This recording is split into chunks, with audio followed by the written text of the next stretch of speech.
Bom dia, boa tarde, boa noite. Estamos chegando com mais uma edição do podcast A Mesa Redonda do GE. Comigo, André Rizek, com Paulo Vinícius Coelho e com Gustavo Poli. Evidentemente, a gente está sempre ao lado da vítima. O que a gente tem é o Gerson falando e de um jeito muito forte, né, muito revoltado, ao final do jogo, pedindo a palavra, e depois a gente recuperou as imagens que havíamos gravado durante o jogo, da revolta do Gerson com o Ramires. O Gerson entendeu que o Ramires usou um termo racista, e eu uso sempre o termo Gerson entendeu, porque é o que a gente tem, por enquanto, é a palavra do Gerson, mas a nossa experiência aqui no esporte e na vida mostra que quando um ser humano reage da forma como o Gerson reagiu, né, a gente deve parar, deve ouvi-lo e deve apurar o fato. Essa é a denúncia de racismo, de injúria racial do Gerson com o colombiano Ramires. A gente tem a expulsão do Gabriel, que é outro assunto quente desse jogo, pelo árbitro Flávio Rodrigues de Souza, e uma atuação do Gerson, do Pedro e do Felipe Luiz, que eu acho que merecem um registro lá nas alturas. Na semana passada entrevistamos o Tite no Seleção, e ele disse que o Gerson não é convocado nem para a Olímpica e nem para a principal, por razões técnicas, não tem nada a ver com política da CBF. Queria saber se tem algum brasileiro jogando mais no meio-campo do que o Gerson. Se tem, eu não conheço, mas por onde você quer começar do pacote? Polarização, expulsão do Gabigol, a virada do Flamengo e o caso de racismo, PVC. Você quer começar por onde? Do ponto de vista jornalístico, a notícia foi o caso de racismo. Isso aí não tem, e eu acho que esse caso vai precisar urgentemente de uma definição das instituições, CBF, Conmebol, UEFA, FIFA, sobre qual é a punição, sabe? Porque, assim, claro que você tem que primeiro apurar, entender se o jogador que está negando veementemente, eu acredito no Gerson, eu não acredito na negativa do Índio Ramírez, mas eu tenho que dar direito de defesa para ele. Eu acredito no Gerson. Agora, é preciso determinar, porque, assim, eu ouço hoje de manhã, de gente da Comissão Técnica do Bahia, que os lugares mais difíceis de jogar são estádios do sul do Brasil, onde continuam ofensas racistas e contra nordestinos. E a gente sabe que o que aconteceu no Brasil até hoje foi a punição do Grêmio na Copa do Brasil em 2013, quando o Grêmio perdeu os pontos e foi eliminado. E continua acontecendo. E não vai acontecer. E não tem. A gente chegou ao cúmulo da semana passada ter havido relatos de telefonema do Dembabá para o Coutesco para falar: não, tá tudo bem. Tá tudo bem, não, é crime. Então, são dois aspectos. Na série esportiva, a gente precisa saber se o cara vai ser excluído do campeonato, se ele vai ser suspenso por um ano, se o clube vai ter portões fechados ou perda de pontos. Precisa determinar como vai ser isso, porque os casos vão continuar acontecendo.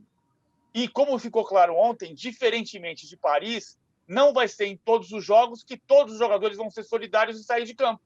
E na esfera criminal, precisa ir até a última instância, porque é crime.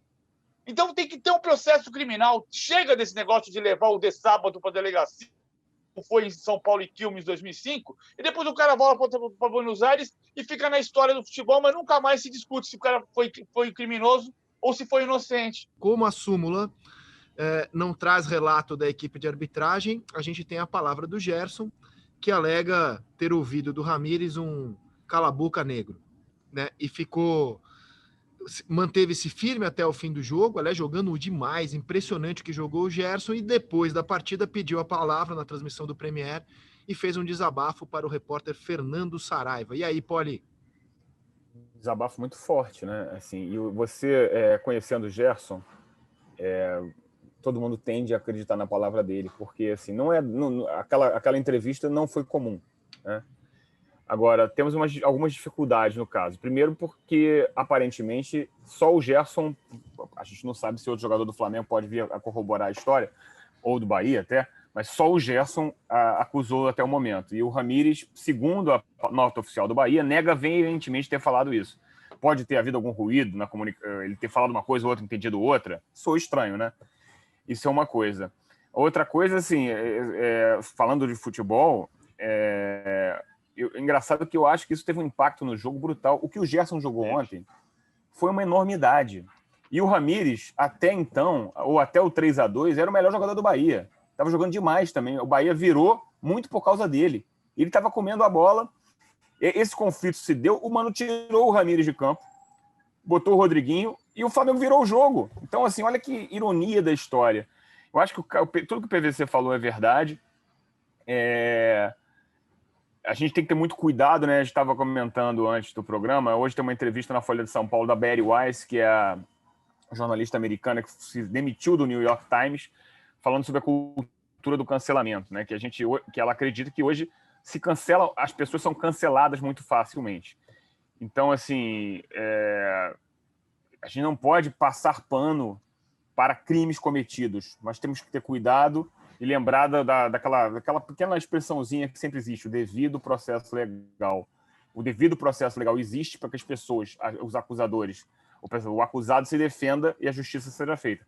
Nesse caso, o Ramírez, eu acho, dificilmente vai escapar de ser afastado. O Bahia já afastou ele até a apuração do caso, que me pareceu uma medida correta do Bahia. E ele vai ter chance de se defender. Agora, esportivamente, na prática, a gente vive um pouco esse mundo muito polarizado. E aí, acho que a vida do Ramírez agora se tornou muito difícil.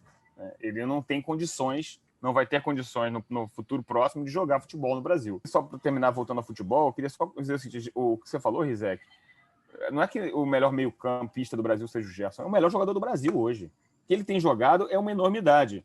E o Tite vai ter que convocar ele. Gustavo Poli, até a próxima.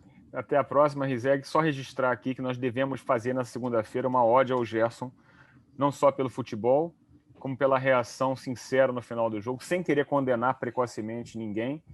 Mas, assim, ele é o personagem da semana nessa segunda-feira. Gustavo Poli, grande abraço para o senhor, para o PVC, a todos vocês que nos ouviram na quinta-feira. Tem mais, por hoje foi só. Até lá, meus amigos. Tchau.